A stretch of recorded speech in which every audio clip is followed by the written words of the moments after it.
Buenas tardes, hoy vamos a comenzar la clase número 6 sobre la asignatura de Economía de la Salud.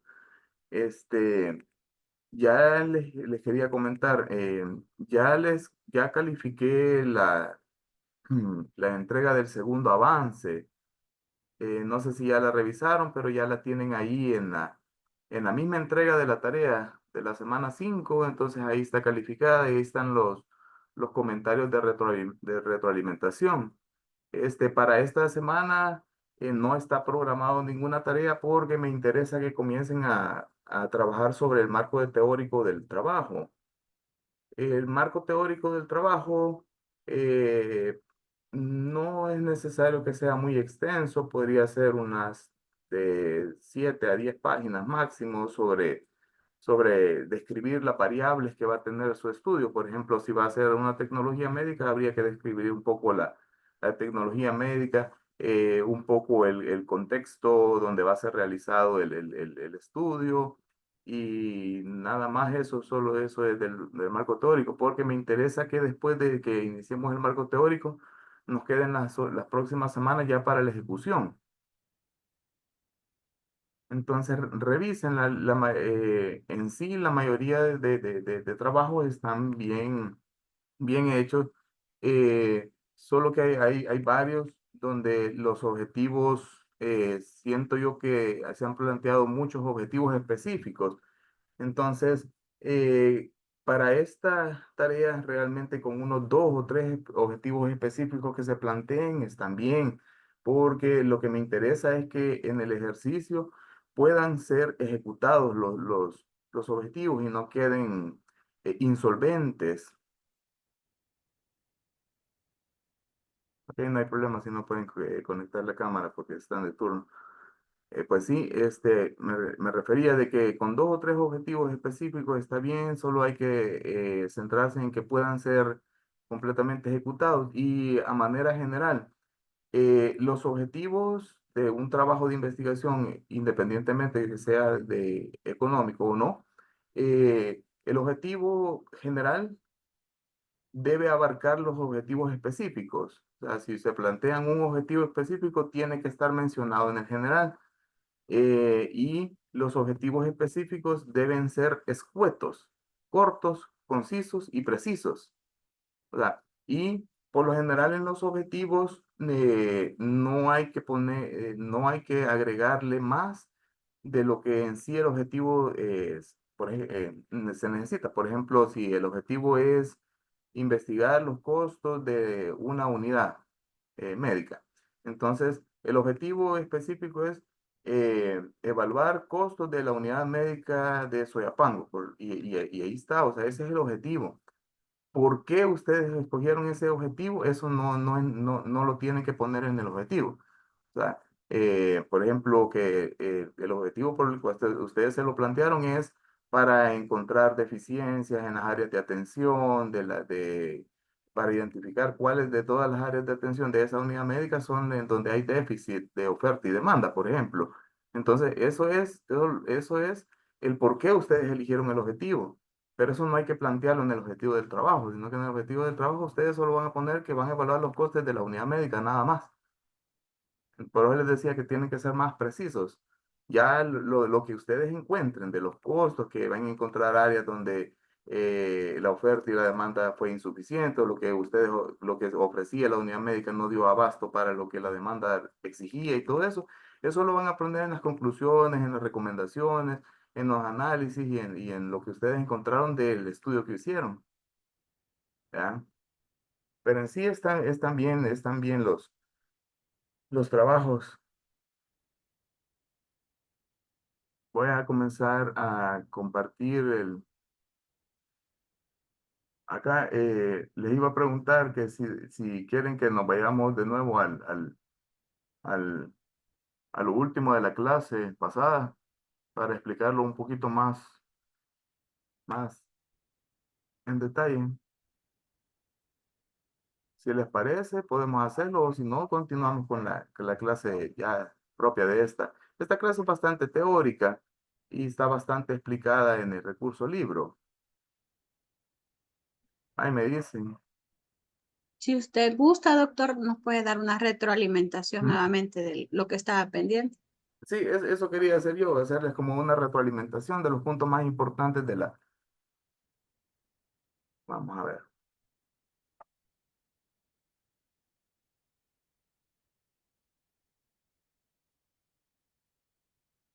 Creo que ya ven mi pantalla, ¿verdad? Vamos a ir a la clase pasada. Vamos a ir al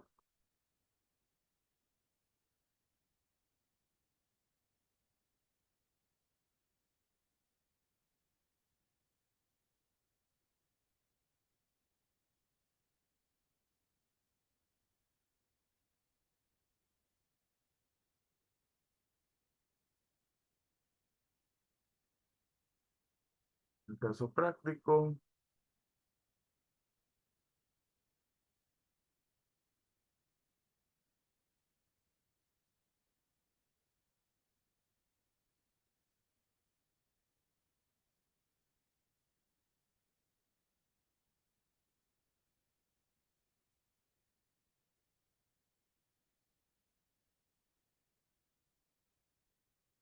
Por acá. En este, perdón.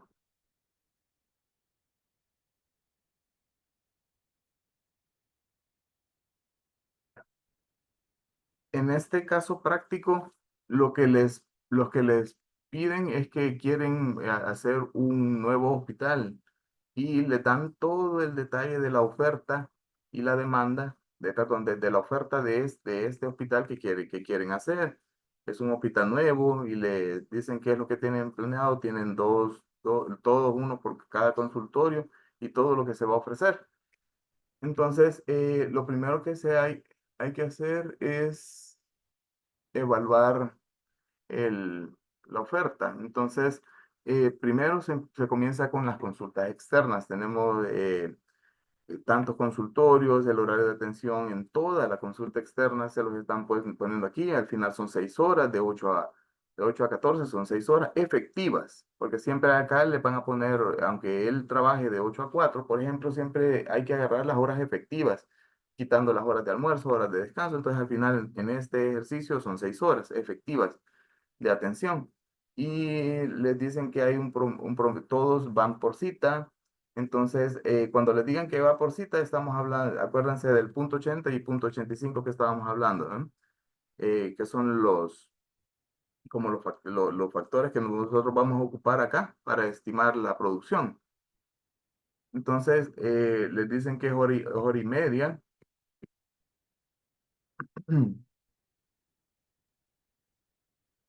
Y vamos a empezar por la de pediatría. Voy a sacar la calculadora para comenzar acá. Y les dicen que, por lo general, la vez pasada se entró en discusión con el punto 4, pero ese punto 4 hay que convertirlo siempre. O sea, por lo general nunca lo van a encontrar como punto 4, sino que lo van a encontrar así, lo van a encontrar por minutos de atención. Entonces van a tener que averiguar cuántos minutos. Por ejemplo, en el ejercicio pasado decía punto 4 y alguien decía que era 15, pero no, realmente no eran 15, realmente eran como 20 y tantos, ¿verdad? Pero siempre lo van a encontrar como minutos. Entonces, eh, son 20 minutos que se tardan por paciente. Entonces, al día van a poder realizar 18 consultas y se considera que al año se van a lograr 254 días. Entonces, al final, para hacer, para sacar el factor productivo anual, estamos hablando, ¿cómo se sacan esos? Vamos a dividir estos 20 minutos por la hora, porque lo que nos interesa primero es cómo ir de lo micro hacia lo macro, o sea, de lo mínimo hasta la producción, hasta lograr la anual. Entonces, lo que nos interesa primero es sacar la producción por hora. Entonces, si dividimos 60 minutos que tiene la hora y le están diciendo que 20, entonces vamos a sacar cuántos pacientes se puede atender por hora. Entonces, 60 entre 20 son tres. Son tres consultas las que se puede dar por hora en un consultorio, Porque aquí estamos averiguando, por eso les decía, siempre enfóquense como de lo más micro. Entonces, tenemos que averiguar la producción por consultorio y por hora nada más. Entonces, tenemos que tres pacientes, tres consultas por hora, tres pacientes por hora. Y eso lo vamos a multiplicar por el día, por cuántos pacientes se pueden ver en el día. Y si estábamos hablando que este consultorio da 6 horas, entonces tendríamos que multiplicar esos tres por las 6 horas que son efectivas laborales. Entonces nos da 18. Por eso se refieren aquí que van a poder realizar 18 consultas, 18 consultas. Esto es la producción diaria por consultorio, ¿sí? Entonces, tenemos 18 por consultorio, y eso lo vamos a multiplicar por los días laborales, que en este caso aquí ya se lo facilitaron, ya se los dieron descontados, porque probablemente no lo encuentren como 254, sino que lo encuentren como 365 días. Entonces, de aquí tendrían que descontar la vacación de agosto, la de Semana Santa, las 3 vacaciones largas y descontar los fines de semana. Entonces, aquí ya les facilitaron y les dan que el promedio es de 254 y que son 254 días laborales anuales. Entonces, al multiplicar esas 18 consultas por día por los 254, entonces ahí ya tienen la producción que se hizo eh, en todo el año. Y, pero lo que les interesa a ustedes realmente es sacar lo que es la PPA, que es la producción promedio anual. Entonces, para sacar esa, entonces, como es el caso de consulta externa, vamos a aplicar el punto 85. Habría que multiplicar este dato, que es el dato seco, hay que multiplicarlo por el punto 85 para que sepan las que se esperan ser cubiertas realmente. Y ahí es cuando les da 3886,2. Pero como siempre, en este caso, como son consultas, que es el índice de producción, no pueden poner punto 2 porque no podemos estimar punto 2 de consulta, sí. Entonces acá, no sé si hay alguna duda acá. No, porque de aquí seguimos acá. Entonces, al haber entendido allá, aquí está un poco más explicado. Este 3886 es el dato que acabamos de sacar. Entonces, si hacemos el ejercicio para, para el gineco, por ejemplo, aquí ya no es un solo consultorio, sino que ya son dos consultorios. Entonces, si sacamos las horas efectivas al día, todos van a tener las mismas 6 horas. Aquí lo que varía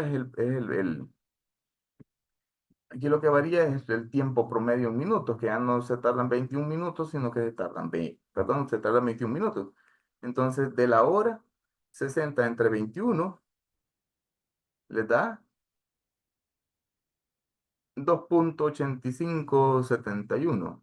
Esto hay que redondearlo y podríamos poner 2,86. 2,86. Este 2,86, esta es la producción por hora de un consultorio.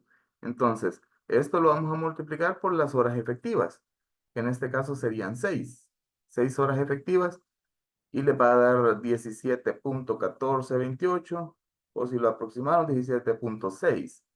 Y esto lo vamos a multiplicar por los dos consultorios que hay, porque ya sacamos la producción diaria por consultorio. Entonces, pero son dos consultorios, entonces necesitamos multiplicarlo por el número de consultorios que hay, que en este caso serían dos. Y de aquí sacamos, nos da 34,28, ¿sí? Pero como tenemos que trabajar con números redondos, entonces lo vamos a aproximar. Quedaría 34 y ese es el número que le representan acá, este 34, ¿sí? Porque al final lo que les interesa a ustedes es este dato de aquí, del número de consultas al día que se dieron por especialidad, ¿sí? Este es el dato que les interesa. porque aquí pudo haber sido no solo 2 consultorios, eran 5, por ejemplo, pueden ser 7. Aquí depende qué tan grande es el lugar que están evaluando. Entonces, lo que les interesa saber es cuántas consultas se dio al día por especialidad, porque ese número que les den de consultas al día lo van a multiplicar por los 254 días laborales efectivos y les va a dar 12.036. Y ese 12.036 lo van a multiplicar por el punto 85. Y ahí sacan el dato de la capacidad óptima anual de 7.341 ya descontado el punto 85.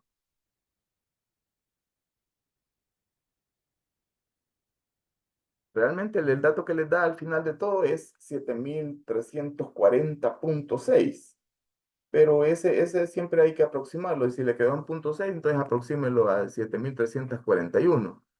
Y de esta forma van a ir sacando uno por uno de cada uno de las especialidades hasta que al final van a hacer el total de todas las especialidades. Entonces aquí van a tener ya la producción promedio anual de toda la consulta externa. ¿Sí? ¿Hay alguna duda acá? Aquí, esto es para la consulta externa y ya los demás es un poquito más fácil, ¿verdad? Ya de aquí estamos hablando de cirugías, en cirugías lo que vamos a contar es los quirófanos. Para este ejercicio habían 4 quirófanos, de los 4 quirófanos, eso funciona a las 24 horas, pero la productividad efectiva es de 16 por la productividad efectiva son de 16 porque aquí toman en cuenta siempre los horarios de comidas, como trabaja las 24 horas, entonces tendrían que descontarle el desayuno, almuerzo y cena. También se toma en cuenta el descuento que se le hace por limpieza de cada uno de los quirófanos, ¿verdad? Entre cirugía y cirugía. Y al final, aquí ya les dan el dato, que realizan un promedio de 3,5 intervenciones. Entonces, van a multiplicar el número de quirófanos, 4, por 3,5, que es el promedio de intervenciones diarias. Aquí, en este caso, ya se los facilitaron. Y esos datos lo van a multiplicar por los 254 días laborales y ese dato siempre lo van a multiplicar por el punto 85 y al final les da 3.023. Y esa es la capacidad óptima anual de cirugías. Entonces, el dato que les da acá ya no es como en la consulta externa, porque ¿cómo se mide la producción de la consulta externa? Por consultas realizadas. ¿Sí? Aquí no. Aquí lo vamos a medir por el número de intervenciones realizadas anuales. ¿Sí? Entonces, regresando acá, el dato que tenemos aquí son todas las consultas de toda la consulta externa que se realizaron en un año efectivamente. ¿Sí? Y en cirugía, aquí lo que le da es 3.023 intervenciones que se realizaron en esos quirófanos de manera anual, de manera efectiva anual. Son los servicios auxiliares de diagnóstico. Aquí estos trabajan 8 horas en promedio y les están pidiendo que estimen siempre la productividad anual diaria. En laboratorio clínico, por ejemplo, hay 5 salas donde se toman muestras y cada muestra que se toma por 5, se tarda 5 minutos. Sí, Katy. Hola doctor, buenas tardes. Bueno, Siempre escuchando y analizando lo que está diciendo, o sea que siempre para cualquier ejercicio que se tome para quirófanos sería el 0,85. Yo sé sí, que lo tomo siempre. como dependiendo de lo que Sí. se necesita, pero en este caso me imagino que como las cirugías son programadas, entraría el cero, No, el intervalo. aquí para que les quede, El punto Ajá, 85 prácticamente se utiliza en casi todos. Cuando, quirófano. sí, cuando son cirugía, o sea, cuando todo es en cuanto a quirófanos, Y, laboratorio, diagnóstico, consultas externas programadas, o sea, todo eso siempre se va a ocupar casi siempre el punto 85. El punto solo son punto 85 o punto 80. Y el punto 80 se aplica por lo general solo a las consultas de emergencia, o sea, donde no son programadas, porque ok, acuérdense que ese punto 85 y el punto 80 lo que les representa es el margen de error que puede haber. ujú, Entonces, se considera que si algo ya es programado, igual como el quirófano, que ya todo es, son cirugías electivas y, o sea, por lo general se utiliza más con ese fin, porque aunque vengan de la emergencia, ¿sí? O sea, ujú, siempre son prácticamente ya está preparado el quirófano, ya, o sea, aunque ven, el origen venga de la emergencia, siempre se considera que es programado, ¿sí? ujú. Entonces a eso se refiere. En cambio, en emergencia no, porque en emergencia no trabaja con consultas programadas, sino que es consulta por demanda. O sea, ahí lo que llegue es lo que se va a atender. Entonces ahí sí se considera que se puede dar un poquito más de margen de error. Por eso es que ya no se ocupa el punto 85, sino que el punto 80. Le permiten el 20%, el 20 de margen de error. Ok. Gracias. ¿Ok?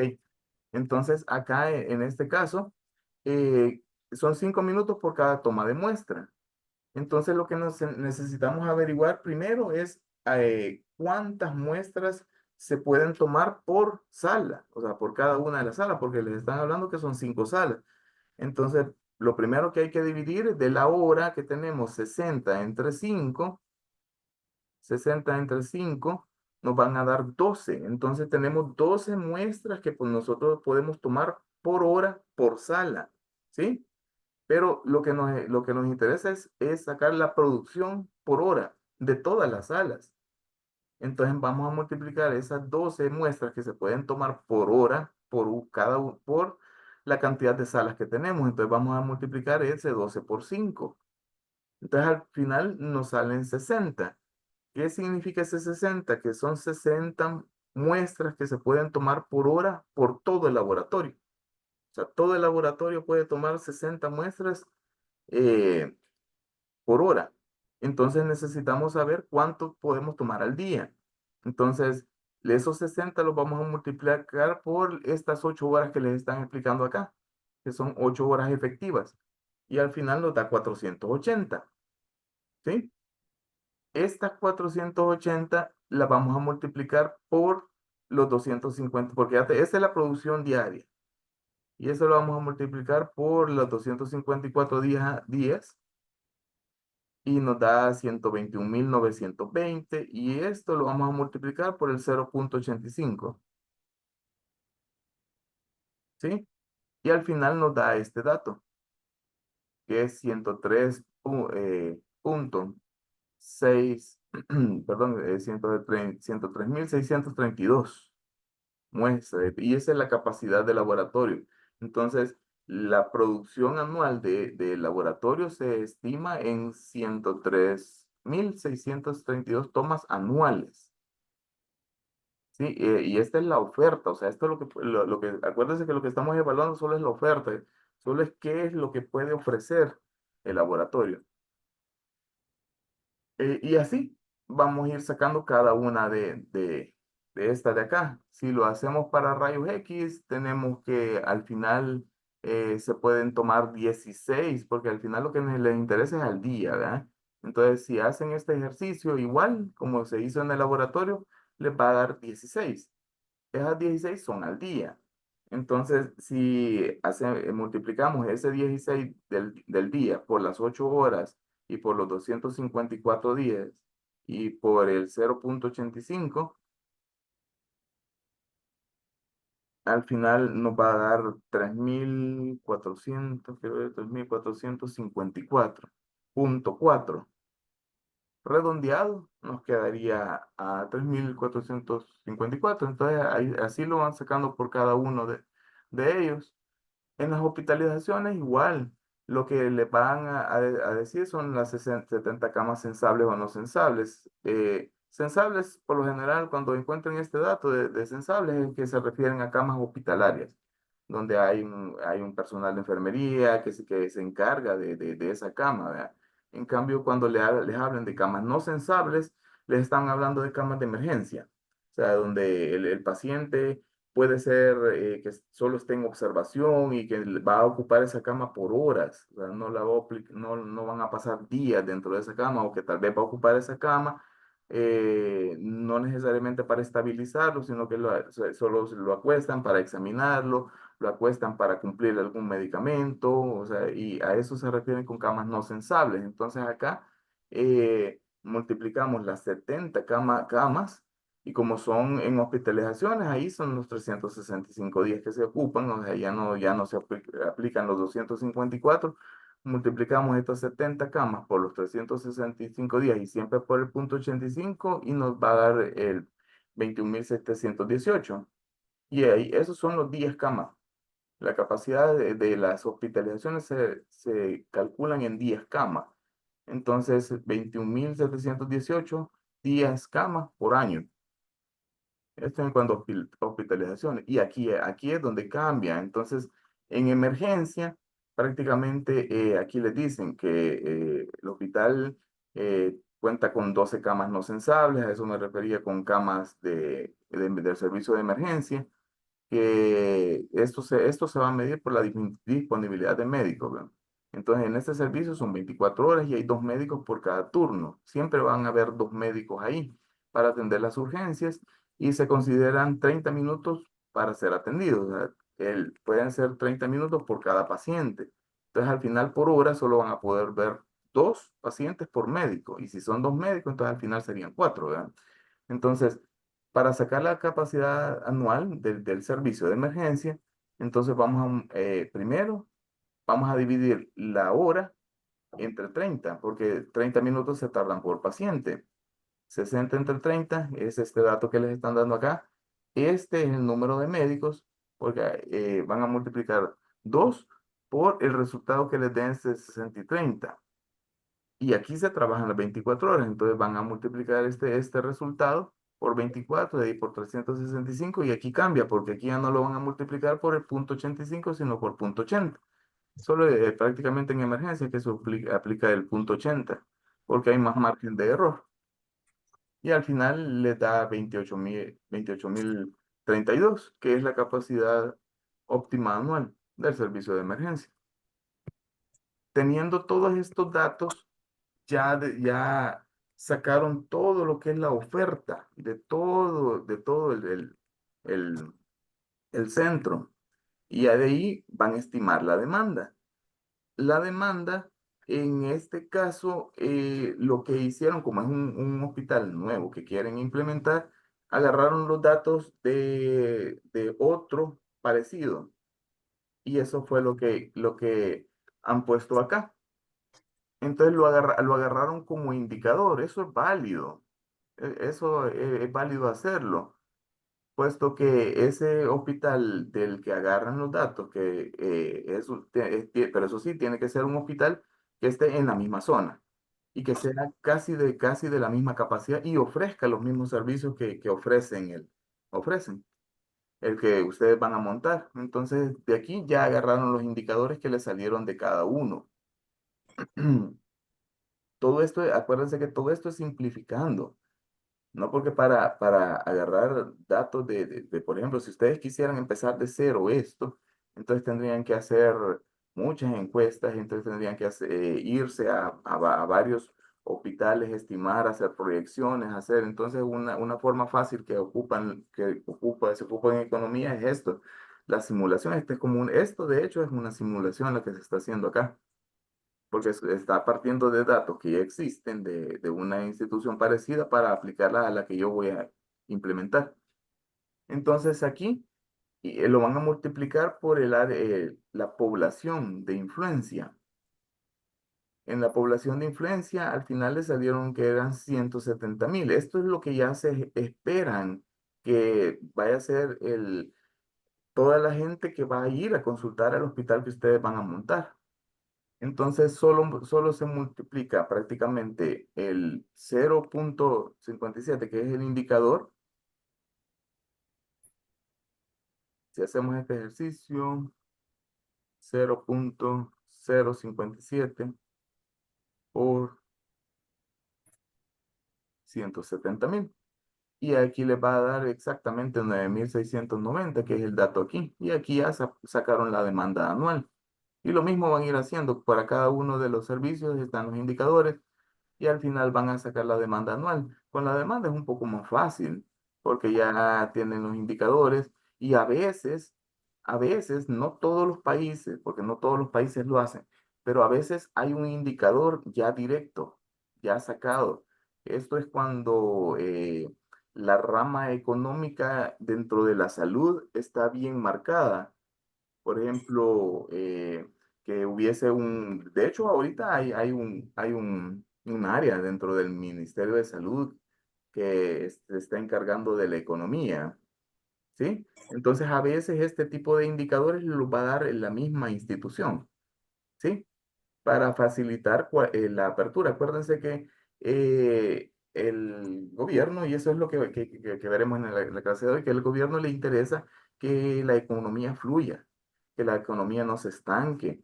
Y por eso mismo es que hace incentivos tanto a nivel privado como a nivel público para que la salud de la población siempre se mantenga bien. Entonces, a veces estos indicadores el mismo Estado los proporciona para que solo estén ahí los indicadores y solo los pueden agarrar por si alguien decide montar un hospital para favorecer la salud dentro de un área específica.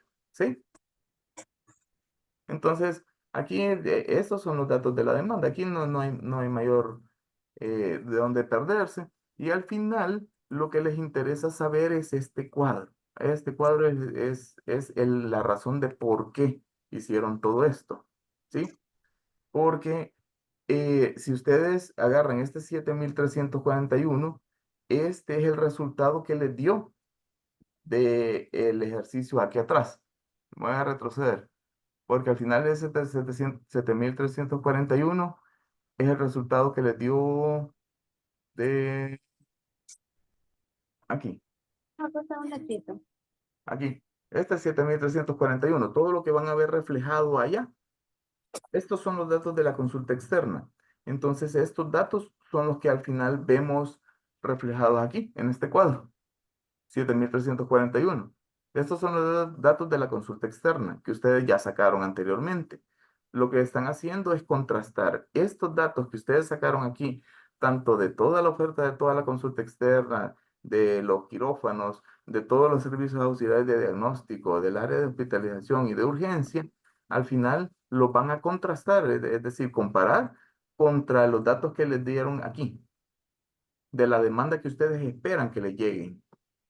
¿Sí? Entonces lo van a contrastar contra todo esto.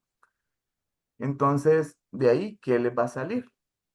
Si vemos acá el servicio de ginecología, así como lo estamos queriendo implementar, nos dio 7,000, que podemos nosotros ofertar 7,341 consultas, pero la demanda potencial que nosotros esperamos del centro que vamos a abrir es de 9,690. Entonces significa que lo que estamos ofertando es poquito, es poco para la demanda que nosotros esperamos. Entonces, ¿hay saturación? Sí hay saturación, porque no vamos a poder nosotros cubrir la demanda que esperamos. Y para esto es que les va a servir este cuadro. Por ejemplo, aquí no hay sobresaturación. De hecho, en pediatría nosotros podemos ofertar de 3,884. Sí, Margarita. Una consulta, ¿y esa demanda potencial usted ya la investigó de la población a la cual se va a instalar el hospital? ¿Así Sí, es? exacto, sí, esto es lo que yo les explicaba de acá, de este cuadro, que aquí, en este caso, sí, ya les da este 170,000. Esto me lo salté porque vamos un poco rápido, pero esto se los explican acá. Aquí, acorde a la zona de influencia, realmente la población de donde se va a implementar este hospital es de 200,000, no es de 170,000, pero de esos 15% de las 200,000 prefieren irse al campo privado. Entonces restamos de esos 200,000, restamos menos el 15% nos da esos 170,000. Entonces, el 170,000 es la población que nosotros esperamos captar, ¿sí? Este dato sí lo tienen que averiguar. Ese dato lo pueden agarrar de la población directa, o sea, de la población directa de donde ustedes van a armar el centro. Y, pues, de hecho, por ejemplo, si se hiciera en El Salvador ustedes van a montar un hospital en Chirilagua, por decirles algo. Entonces ustedes ya tienen los datos poblacionales de Chirilagua. Entonces, existe una cuestión que se llama OIR. ¿Sí? Entonces ustedes pueden pedir el dato en seco porque esos datos son públicos. Entonces, piden el dato de que de esa población de Chirilagua, ¿cuántos están asegurados? Y les van a dar el dato, por ejemplo. Y de esa población todavía de asegurados, ¿cuántas personas también gozan de bienestar magisterial, por decirles algo? Entonces ya van a tener los dos datos, porque de esos dos datos no va a ser la población. Acuérdense que lo que van a montar es privado, entonces esas dos poblaciones las van a restar. Entonces de la población total de Chirilagua, entonces le van a restar los que están asegurados y los que están en bienestar magisterial, por decirle algo, porque todos los demás sí son una demanda potencial. Los otros, los que estén asegurados y de bienestar magisterial, ellos no les van a consultar en su hospital, porque obviamente van a preferir ir al seguro o ir a lo que el bienestar les ofrece. ¿Sí? Me explico ahí. Entonces, de ahí es que sacan todos estos datos. Ah, perdón. Entonces, al seguir contrastando acá, siempre les va a salir o que hay saturación o que no hay saturación. Si no está saturación, entonces es porque está cubierto, ¿sí? Pero, y aquí viene el pero. Si nosotros vemos por el caso de, por ejemplo, acá, en geriatría, por ejemplo. Si vemos en geriatría, nosotros tenemos que estamos ofertando 2,159 consultas. Pero vean la demanda que se espera. La demanda es grandísima. O sea, tenemos 11,390 demandas que esperamos atender o esperamos que nos puedan llegar. Y solo estamos ofreciendo 2,160 redondeados. O sea, tenemos una saturación enorme acá. ¿Sí? Entonces aquí, si nos vamos a la clase anterior, hay un exceso de demanda. ¿Sí? Y acá prácticamente casi que está equilibrado, porque no es mucho. O sea, de 3,886 a 3,230 no es mucho. Entonces, y seguimos aquí. Si vemos en el caso del laboratorio clínico, por ejemplo, o en el caso de tomografías, eso aquí está más marcado. Aquí no hay saturación. ¿Por qué no hay saturación? Porque estamos ofertando 12,954 tomografías anuales. ¿Sí? Pero la demanda que esperamos nosotros solo es de 3,740. Entonces aquí hay un exceso de oferta, mucho, mucho, mucho. De hecho, le triplica o le cuadruplica la oferta. Entonces, ¿para qué les va a servir este cuadro al final? Para saber dónde van a recortar, ¿sí? ¿Dónde van a recortar? ¿Cómo van a modificar aquí todo esto para jugar a modo que todo quede lo más equilibrado posible? Porque aquí lo que les va a salir es para poder lograr hacer cuadros de los que están explicados acá. Los cuadros de donde hay exceso de demanda, si hay un exceso de oferta. Por ejemplo, aquí en la mastografía, en las mastografías le salió un exceso de oferta. En el de aquí en geriatría le salió un exceso de demanda, que era lo que estábamos hablando ahí. Y les va a salir qué tan marcado está el exceso de demanda y qué tan marcado está el exceso de oferta, para que ustedes sepan dónde pueden hacer un recorte y lograr que por lo general quede casi como está así el servicio de urgencias, a lograr un punto de equilibrio aceptable. Por ejemplo, ahí El servicio de urgencias, según la gráfica del ejemplo, salió equilibrado. Y si nos vamos a ver aquí, sí, porque si estamos ofertando 28.032 y solo nos esperamos que nos lleguen 27.710, aquí no hay saturación, pero si lo hacemos en números y lo hacemos la resta de 28.032 menos los 27.710, solo nos sale que son 322 que estamos ofertando de más, ¿sí? O sea, y si vemos esos 322 que hicimos acá, es una cantidad mínima comparada con los 28.032, ¿sí? ¿Me explico? Por eso es que al hacer la gráfica de urgencia, entonces nos sale así, nos sale prácticamente en punto de equilibrio, que hay un punto de equilibrio aceptable porque solo son 322 y siempre en el caso de montar un lugar nuevo, siempre es mejor que haya más oferta que demanda, o sea, no quedar debiendo, sino que tener un poquito de más. Y en este caso, el poquitito de más es bien poco, porque solo son 322 consultas que están ofreciendo de más el sistema de emergencia. Para esto les va a servir todo esto. No sé si hay alguna duda, porque esto sí me interesaba que lo que les quedara bien, pero bien claro. Cómo sacar la oferta cómo sacar la oferta y la demanda de cualquier. Esto es aplicable a cualquier centro de salud, independientemente qué tamaño tenga. No sé si tienen alguna duda acá, porque sí quería dejárselo bien claro esto. Hoy vamos a pasar, como les mencionaba, la clase de hoy es bien teórica. Vamos a partir acá, vamos a ir hacia,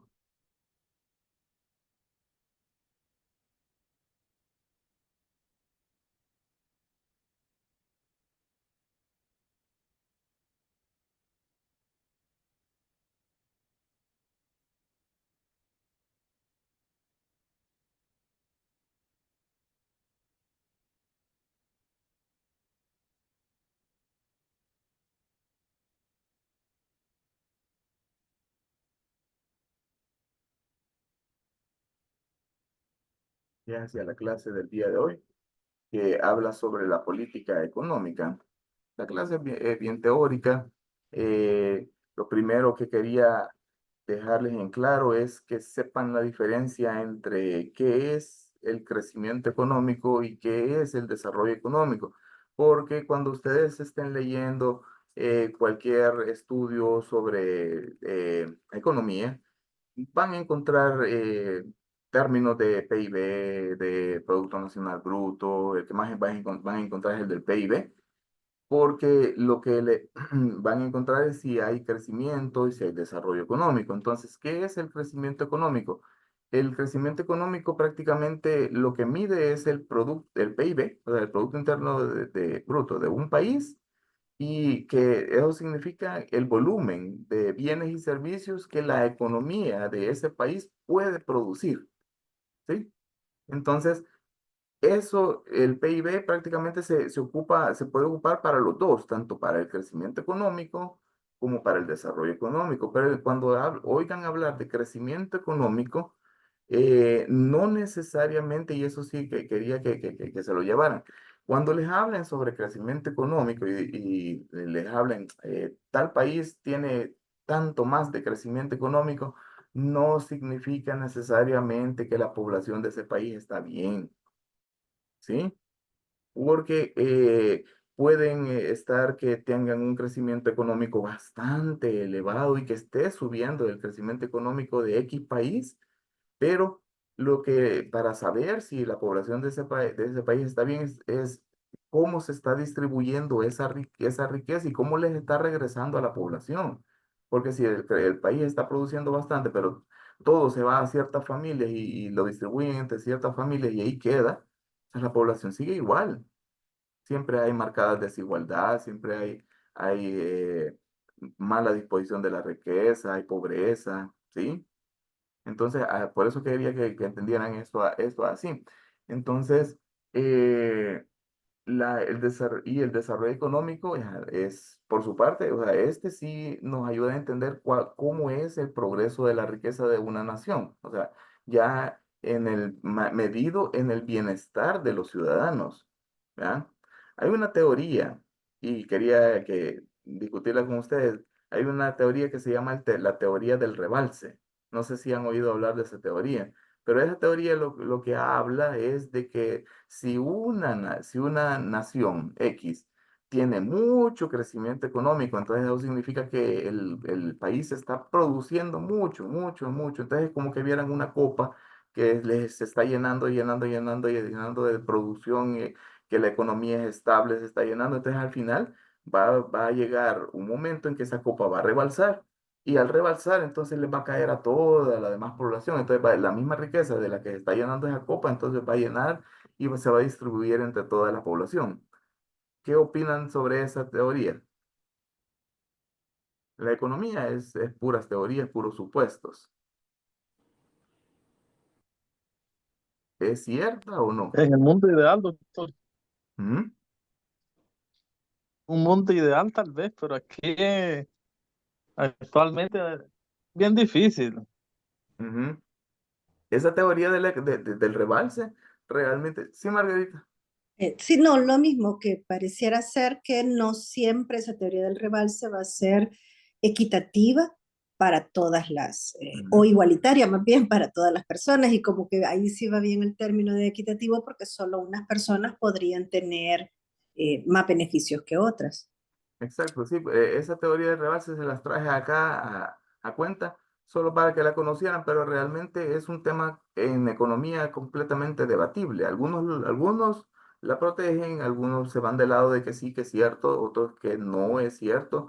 En la práctica, casi que se puede decir que no es cierto, o sea, porque siempre, o sea, aunque haya un rebalse, siempre va a ir a caer siempre a los mismos lados, o sea, aunque haya rebalse.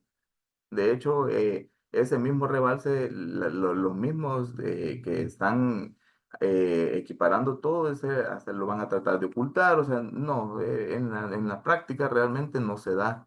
Pero cuando les hablen de desarrollo económico, entonces, acuérdense, solo acuérdense que, a lo que se refieren en sí es al progreso de la riqueza de una nación determinado por el bienestar de la gente, o sea, de la población, o sea, de cómo le está regresando, en pocas palabras, cómo le está regresando toda la producción que se está dando en el país y le está regresando en materia de bienestar a la población de ese país.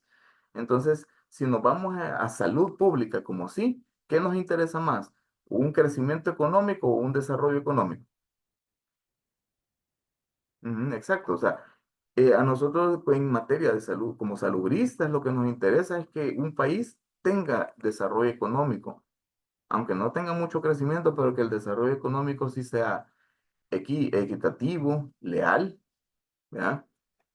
Y yo les puse un cuadro acá. Este es un cuadro resumen que lo pueden tener a la mano siempre para sacar la definición entre de crecimiento y desarrollo. El crecimiento, en pocas palabras, es el aumento de los ingresos, nada más. O sea, lo que le ingresa al país y lo que produce. Y el desarrollo es las condiciones, es el mejoramiento realmente de las condiciones de vida de la población del país. ¿Y qué lo van a influir? Aquí les puse bastante, porque estos son unos, y realmente influyen bastante en el crecimiento económico, lo que es cómo se mueve el comercio, la fuerza laboral, el aumento de los bienes productivos, la estabilidad política, si el país invierte mucho en innovación en tecnología, si los niveles de consumo, gasto, el ingreso per cápita. Y para el desarrollo lo mismo, casi lo mismo. Influye directamente, obviamente. O sea, para que tenga un desarrollo económico, tiene que haber un crecimiento económico, porque si no, no hay. O sea, de hecho, el desarrollo económico está bien ligado al crecimiento económico. las instituciones sociales, la infraestructura, los tres ejes de educación, educación, salud, ¿verdad? Las leyes anticorrupción. ¿Y cuáles son los indicadores? Estos son compartidos. O sea, el Producto Interno Bruto también se puede ocupar acá. Y para el índice de desarrollo humano, este es un término relativamente nuevo, pero que se ocupa para ver cuál es el bienestar de la población. Y el ingreso per cápita, ¿verdad? Que el ingreso per cápita, o sea, es como dividir el ingreso de un hogar. Si lo sacamos, ese ingreso per cápita lo podemos sacar de dos formas. O sea, o dividimos el PIB, que ya lo tenemos, y lo calculamos por toda la población del país. Entonces ahí nos daría el PIB per cápita. ¿Sí?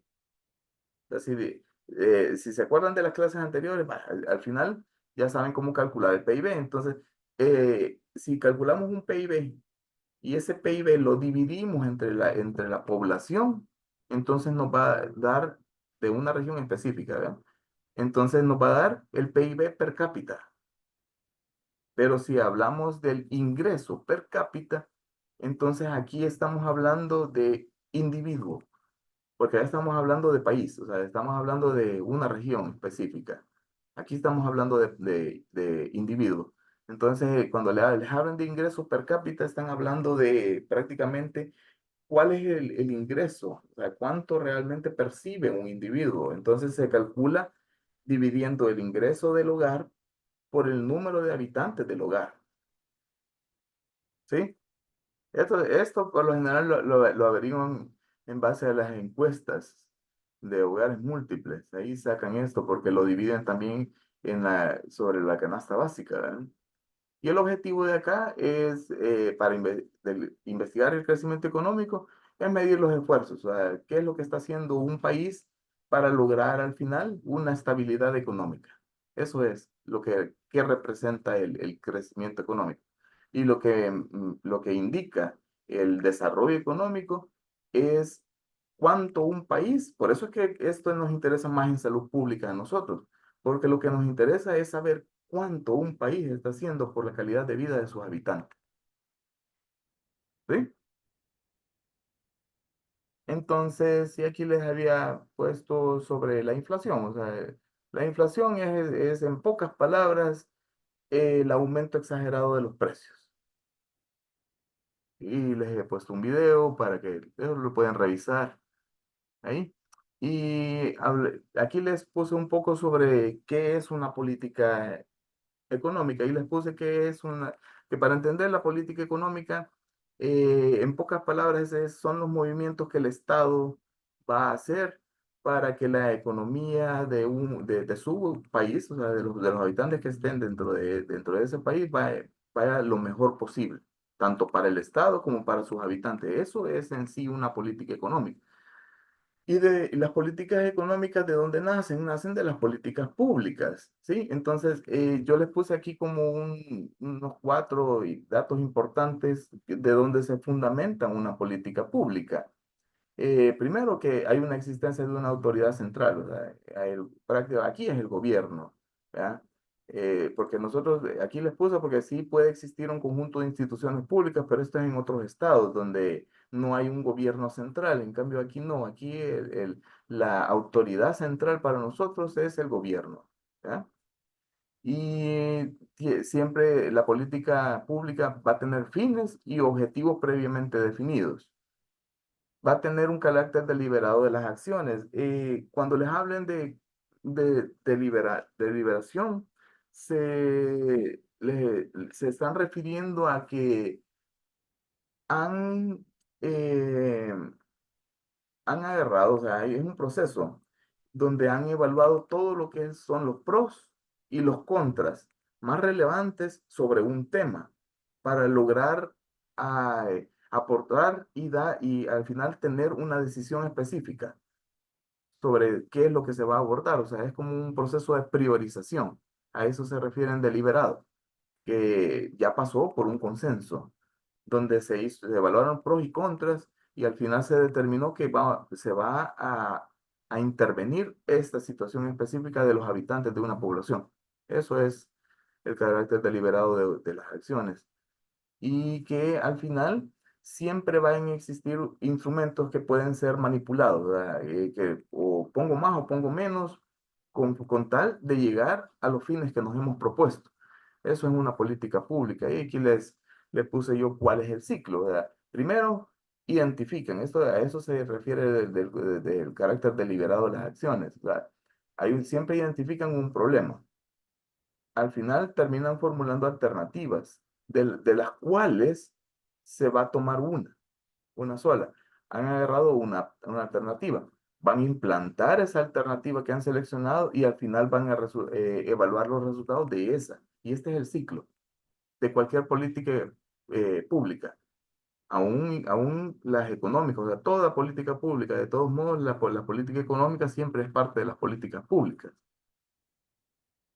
Y aquí es un poco lo que ya les estaba explicando.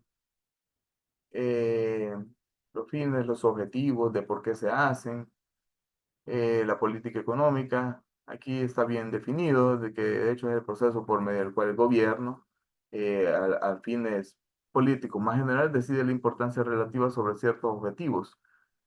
Esto, todo lo que puso aquí, lo puso Kirchen, que era un economista, y todavía, si vean aquí, de 1974 para hasta el día de hoy, todavía sigue vigente, o sea, esto no ha cambiado.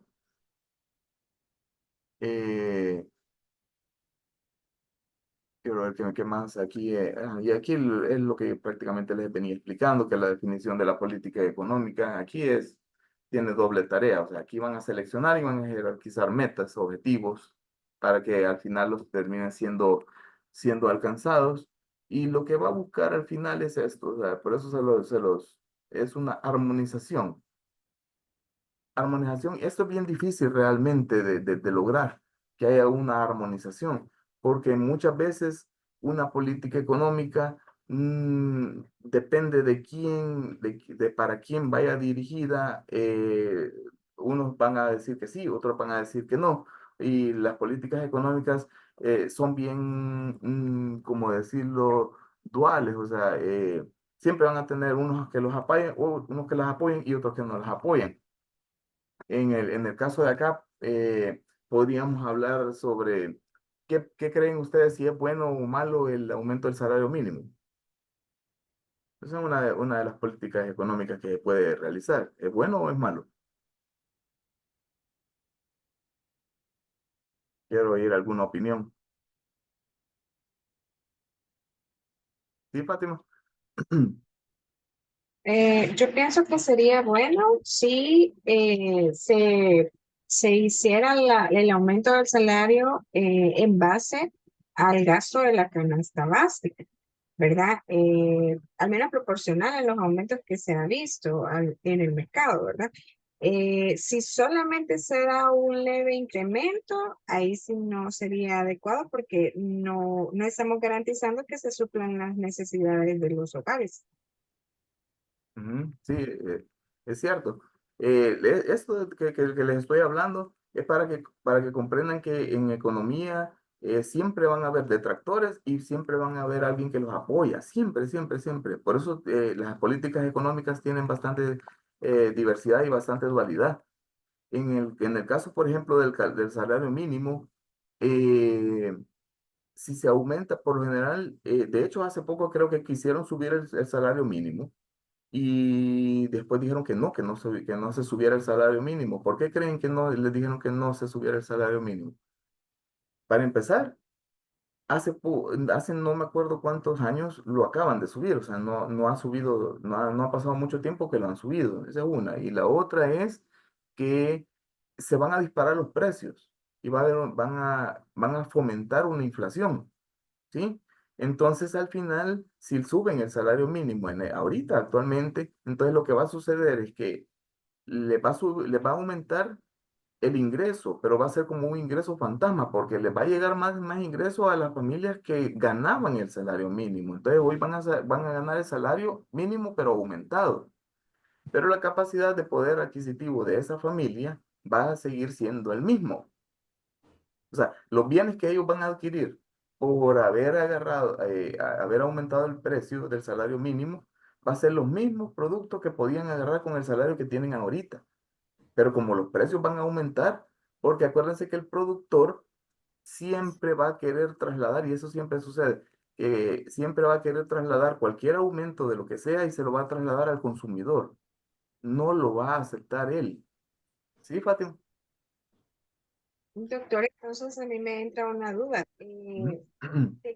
Depender entonces de que sea positivo un incremento en el salario mínimo y cuando sea negativo. Por ejemplo, lo que usted acaba de decir, de que si se Aquí, incrementa. por eso se entra en el consenso y hacen el consenso, porque cuando aumenta el salario mínimo es completamente efectivo, por lo general es cuando quieren frenar la demanda. O sea, hay mucha demanda, mucha demanda. Entonces, ahí hay poca oferta. Entonces, lo que está sucediendo es que hay muchos ofertantes, hay pocos ofertantes y hay mucha demanda. Entonces, necesitan que se frene esa demanda. Entonces, ahí puede ser que sea conveniente aumentar el salario mínimo, porque cuando se aumenta el salario mínimo, se crea una inflación. Y como le venía explicando en las clases pasadas, al aumentar la inflación, se aumentan los precios. Y al aumentar los precios, se frena la demanda. Entonces al final llegan a otro punto de equilibrio donde ya como se frenó la demanda, entonces ya la oferta ya queda otra vez en el punto de equilibrio. Ahí es cuando se da. ¿Sí, Margarita? Eh, una consulta, entonces quiere decir que a pesar que hay una, no sé si es una ley o es parte también de la política, que cada 2 años debe de revisarse el aumento del salario mínimo, según cómo esté lo de la oferta o demanda, se puede o no se puede aplicar. Exacto. Sí, sí, así es. Así es. O sea, va a depender de cómo esté el mercado en ese momento, por lo que les acabo de mencionar. Porque si no, entonces va a suceder que la familia que ganaba antes X salario mínimo y le subieron ahora, va a seguir adquiriendo los mismos bienes que obtenía antes. Pero ¿qué pasa con las demás familias? ¿Cuántas familias ganan el salario mínimo en El Salvador? No son muchas en comparación de toda la población de todo El Salvador. Pero ¿a quiénes les van a subir los precios? El impacto de la subida de precios, ¿quiénes los van a vivir? Todo el Salvador no lo va a vivir solo los que le subieron el salario mínimo. Entonces cualquiera pudiera decir también, entonces, si van a aumentar los precios, entonces prohibámosles a los productores que suban los precios, para que los precios siempre se mantengan y no suban. Entonces, ¿qué van a hacer los productores si les prohíben subir precios? Van a quitar la inversión y se van a ir. ¿Sí? Entonces ya no va a haber producción. Y si no hay producción, entonces, y la gente sigue, por ejemplo, si le ponemos frijoles o arroz, y la gente necesitando frijoles y arroz, y prohibimos a los productores que suban los precios, entonces ellos no van a asumir ese coste de esa inversión y al final se van a ir. ¿Qué se va a producir ahí? Escasez. ¿Y qué va a obligar y como esa es parte de la canasta básica, qué va a obligar? A que el Estado tenga que subsidiar. ¿Y cómo va a subsidiar? Buscando exportaciones, que al final van a salir más caras. Entonces todo es una cadena. Sí, Camilo. Sí, buenas tardes. Bueno, siempre con respecto a lo del salario mínimo y la inflación, ¿verdad? La inflación, siempre, si hay inflación como en este momento, va a afectar el valor real que tiene nuestro salario mínimo. Entonces, ¿qué medidas hay que hacer para que ese salario mínimo permanezca con un valor real? Porque si va perdiendo el valor real, entonces en algún momento va a ser necesario aumentarlo, pues, porque ya tenemos el problema de la inflación. Ujú. Pero la inflación siempre por lo general tiene un tope. Por eso es que se ocupan estas medidas. Y si avancemos más acá para que lo entiendan. Pero sí, realmente, yo se los traje a cuenta lo del salario mínimo, porque el aumento del salario mínimo puede ser beneficioso y puede ser no beneficioso. En estos momentos no sería beneficioso porque pasaría lo que les estaba explicando. Pero si en algún punto estamos en un crecimiento exageradamente altísimo, porque la economía siempre tiene que ir en conjunto, siempre tiene que ir en equilibrio. Ni puede subir mucho, ni tampoco puede bajar mucho. ni tampoco puede subir tan aceleradamente, ni tampoco bajar tan aceleradamente, ¿sí? Es como que tuviésemos un globo que lo inflamos y lo podemos inflar y desinflar tantas veces como querramos. Pero si lo inflamos muy rápido y lo desinflamos muy rápido, se nos va a explotar. Entonces ya no es conveniente tampoco que haya una subida tan rápido. Por eso son los frenos. Y por eso se habla sobre las políticas fiscales que son expansivas o restrictivas. Las políticas en salud, yo les traje aquí a cuenta las políticas en salud, que son prácticamente otras que se desprenden de acá. Y en sí, la política en salud, si la vemos desde una perspectiva macroeconómica, está marcada por el gobierno, el sistema de salud, y aquí está hecha en cuanto a valores de equidad y solidaridad. Desde la perspectiva microeconómica, son los responsables, siempre va a ser el sistema de salud, porque aquí nosotros consideramos la salud como un bien, ¿verdad? Y como un bien público realmente. Y hay que satisfacer las necesidades de la población. Y se las traía acá, que la política de salud solo es formular una política en salud, o sea, es establecer las prioridades que el Estado como tal tiene que darle a la población. Y al final lo que se busca de cualquier política en salud, y que no siempre pasa, es que al final se termine convirtiendo en una política pública, para que una vez convertida en política pública ya no se pueda ser modificada. Y aquí son los principales componentes que tienen las políticas en salud, que las intervenciones siempre van dirigidas por un establecimiento, mantenimiento y fortalecimiento. Siempre van a hablar sobre los determinantes estructurales de la buena salud y que siempre van a ir dirigidas a individuos y buscando siempre el cambio en el comportamiento individual y los estilos, o pueden estar dirigidas a los estilos de vida. O también puede ser que estén dirigidas hacia la socialización y empoderamiento de un determinado fin que como salud necesitamos. Y aquí es lo que estábamos hablando. Aquí ya entramos, de qué es la política fiscal. La política fiscal es, aquí se los enmarqué, que es la rama de la política económica que al final se encarga de configurar qué es el gasto público y los impuestos, nada más. O sea, porque los impuestos de hecho es una forma de cómo el Estado va a fomentar sus ingresos, pues, o sea, eso es lo que les interesa. ¿Y cómo lo va a hacer? La actividad económica del Estado tiene tres funciones básicas, que es la función de asignación de recursos, la redistributiva y la estabilizadora. ¿Sí? Entonces, la función de la asignación de recursos es cómo el Estado suministra los bienes en determinadas circunstancias. O sea, cuando el mercado propio no lo puede producir. No sé si me debe entender acá. En pocas palabras, eh, acuérdense de los fallos de mercado que estábamos hablando en la clase pasada, los oligopolios, los monopolios, o sea, todos esos. Entonces, en la función de la asignación de recursos, el Estado tiene que encargarse de que no existan todos esos monopolios y frenarlos, ¿sí? Y también proporcionar aquellos bienes que por A o B razón no se los va a producir el mercado nunca, ¿sí? Porque por lo general eso son bienes públicos, o sea, si por ejemplo, ahí a menos que el Estado le diga a una empresa construirme esta carretera, la va a construir. Si no, nunca va a ser construida esa carretera.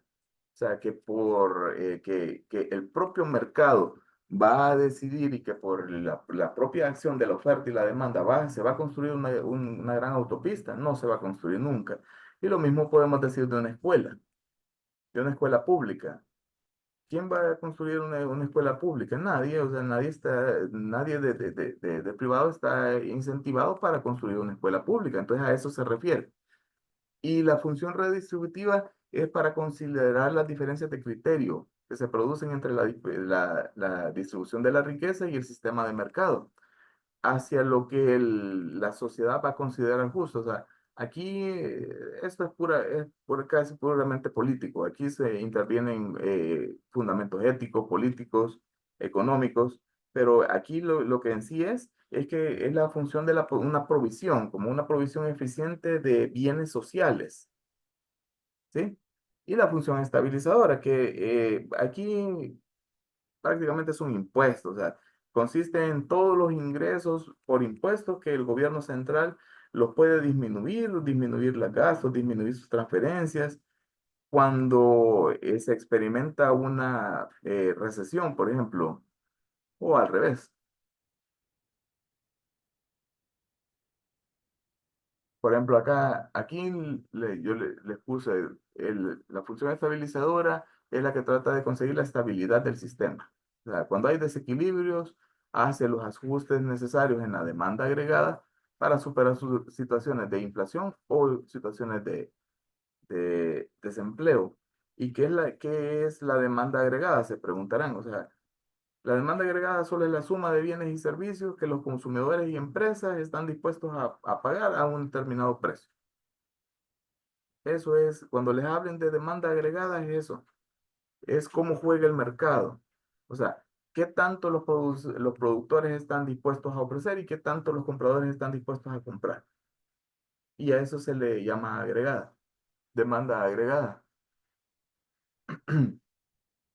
El gasto, y aquí les puse algo sobre el gasto público. El gasto público tiene gastos corrientes, gastos de capital y gastos de transferencia. Los gastos corrientes son los que utiliza para el normal funcionamiento del Estado. Estamos hablando porque acuérdense que estamos hablando de gastos del Estado. Entonces, ¿qué son los gastos del Estado? Los corrientes, capital y transferencias. Los corrientes son los que ocupan salarios, los que ocupan en pago de intereses, en compra de bienes. Y los gastos de capital son los que están orientados hacia lo que estábamos hablando de las funciones. Están orientados a que se aumente la capacidad productiva del sector público, ¿sí?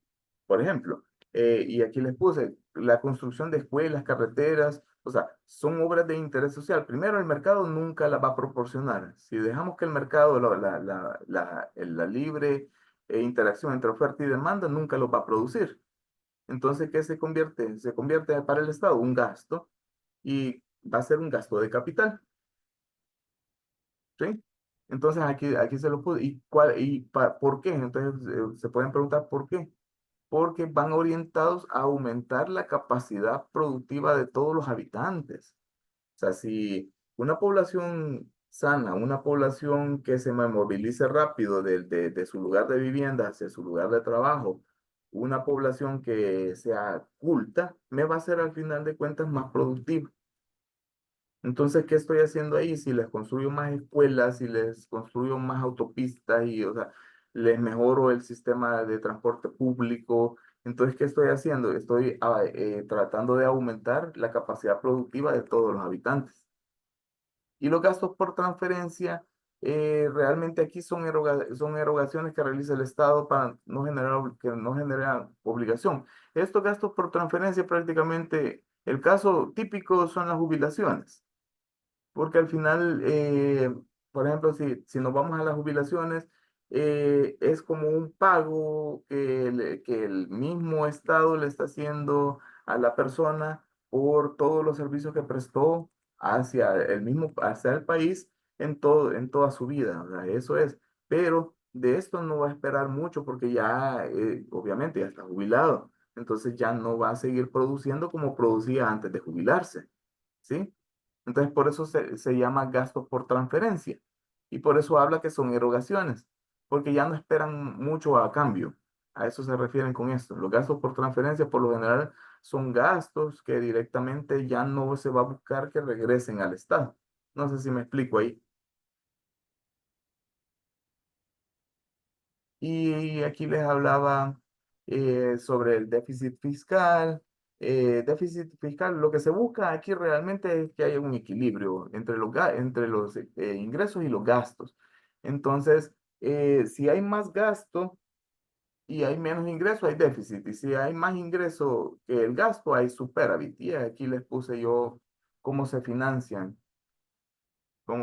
Y por lo general aquí en el país nosotros se pueden endeudar, pueden haber por más recaudación de impuestos, por endeudamiento interno. Aquí significa que no sé si han oído hablar sobre las letras del Tesoro Nacional, los letes, o sobre bonos. Entonces, cuando les hablen de endeudamiento interno, significa que ponen letras del Tesoro del Estado a la venta en el mercado, en la bolsa de valores, por decirles algo, las ponen a la venta ahí y la ponen primero a la venta nacional, o sea, lo ponen a ver si ponemos X cantidad de letras del Tesoro a la venta para ver quién las quiere comprar. En el caso de aquí de El Salvador, la mayoría las compra las AFPs.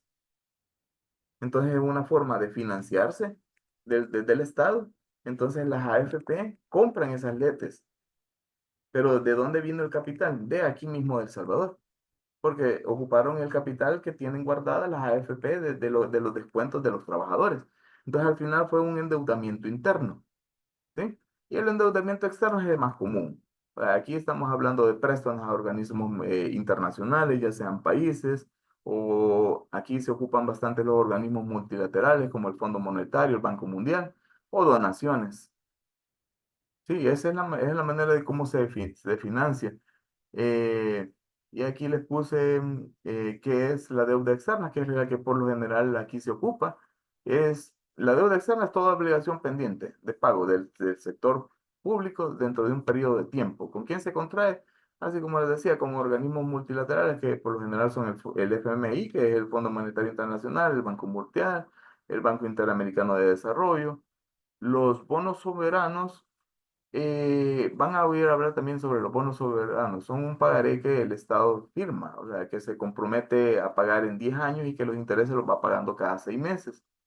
Y para que estos bonos los soberanos mantengan su valor, va a tener la clasificación de riesgo.